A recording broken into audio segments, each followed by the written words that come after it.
안녕하세요. 재활학과 전문의 장혜리입니다. 최근 대한두통학회에서 직장인 500명을 대상으로 조사한 결과 한 달에 8일 이상 두통을 경험한 직장인이 약 20% 이상을 차지했는데요. 두통이 올 때 진통제를 복용하는 경우는 무려 58.8%라고 합니다. 과연 진통제 복용만이 정답일까요? 원인은 다른 곳에 있을 수도 있습니다. 두통은 10명 중에 한 8명 정도가 1년에 한 번 이상 경험할 정도로 아주 흔한 통증인데요. 두통이 발생하면 보통 심각한 질환을 고려하기보다는 그냥 가벼운 증상으로 여겨서 진통제를 복용하는 경우가 많습니다. 물론 진통제로 통증이 완화하는 경우도 있지만 진통제 효과가 없는 두통도 있을 수가 있는데요. 이 경우에는 목을 한번 의심해 볼 필요가 있습니다. 오늘의 주제는 목과 관련된 두통입니다. 목과 관련한 두통은 크게 두 종류로 설명을 할 수 있는데요. 먼저 경추뼈, 특히 관절에 원인이 있는 경추성 두통과 목 근육의 긴장과 관련된 긴장성 두통이 있습니다. 그럼 왜 목의 문제가 두통을 유발할까요? 경추성 두통의 가장 큰 원인은 경추 디스크, 척추 신경병증, 만성 관절염 등 여러 가지 경추의 문제일 수가 있는데요. 예를 들면 교통사고처럼 목이 갑자기 뒤로 젖혀지거나 앞으로 굽혀져서 발생하는 경추성 외상이 두통을 유발하는 경우입니다. 얼굴에서 오는 통증과 목에서 오는 통증은 3차 신경 경부액이라는 곳을 통해서 뇌로 전달되게 되는데, 이 과정에서 뇌가 통증이 목에서 왔는지 아니면 머리에서 왔는지 어디에서 오는지 착각을 할 수가 있습니다. 그래서 목에서 오는 통증을 얼굴이나 눈으로 잘못 해석해서 증상을 느낄 수가 있는데요. 경추성 두통은 자칫 편두통으로 우리가 착각을 할 수도 있습니다. 하지만 여기에 차이가 있는데요.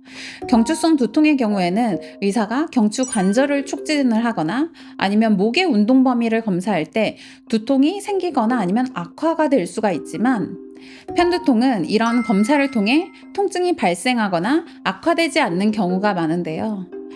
메스꺼움이 두드러지고 빛이나 소리, 냄새에 대해서 과민 반응이 나타난다면 오히려 편두통의 가능성이 더 높습니다. 즉, 목 움직임과 관련된 통증은 경추성 두통, 감각적 과민 반응이 동반되는 통증은 편두통일 가능성이 더 큽니다. 사실 대부분 그냥 편두통인 줄 알고 그냥 넘어가는 경우가 많은 것 같아요. 사실 두통을 계속 안고 사는 거죠, 어떻게 보면은. 물론 원인이 없는 두통도 있고 두통에 대한 치료 방법도 여러 가지가 있는데, 사실 경추성 두통은 그래도 목을 잘 치료하면 나을 수 있는 두통인데 치료를 안 하고 그냥 지나가면 의사 입장에서는 사실 조금 너무 안타까운 거죠.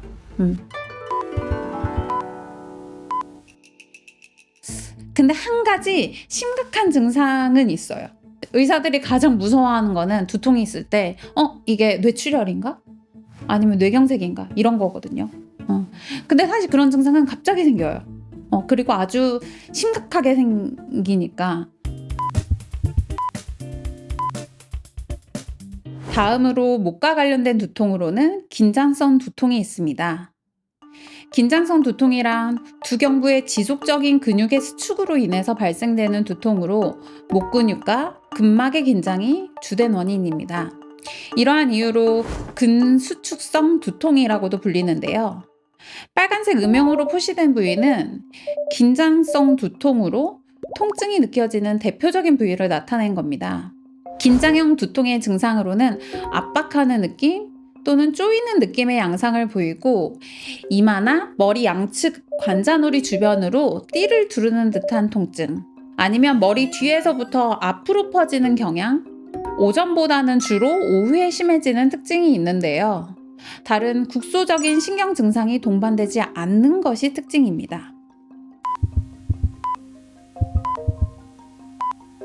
긴장형 두통의 원인으로는 스트레스, 근육 긴장, 근막의 긴장 등이 있는데요.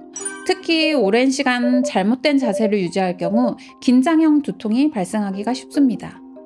예를 들어 머리를 앞으로 내민 자세나 구부정하게 앉은 자세는 승모근, 흉쇄 유돌근, 두판상근, 후두하근 이런 목의 표면에 있는 근육을 과도하게 긴장시켜서 압통을 발생하게 하는 경우가 많이 있는데요. 평소에 두통을 자주 느낀다면 긴장형 두통일 수가 있으니 자기의 자세가 올바른지 한번 체크를 해보는 게 중요할 것 같습니다. 원인에 따라 치료가 좀 달라지겠지만 주로 초기에는 목 근육과 관련된 스트레칭이나 가벼운 마사지, 자세 교정 운동과 같은 물리치료를 하면 도움을 좀 받을 수 있습니다.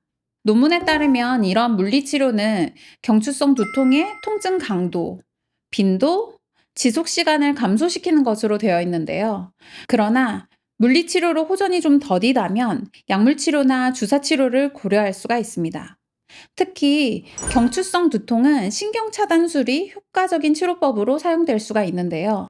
신경차단술이란 특정 신경 부위에 국소 마취제나 소염제를 주사해서 통증 신호를 차단하는 치료법인데요.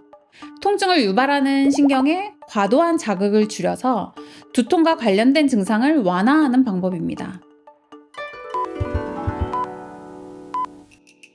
번역으로는 사실 차단술 이렇게 해버리니까 환자들이 내 신경을 끊어놓는 건가요? 사실 이렇게 물어보는 경우 많아요. 영어로는 플럭이라고 하거든요.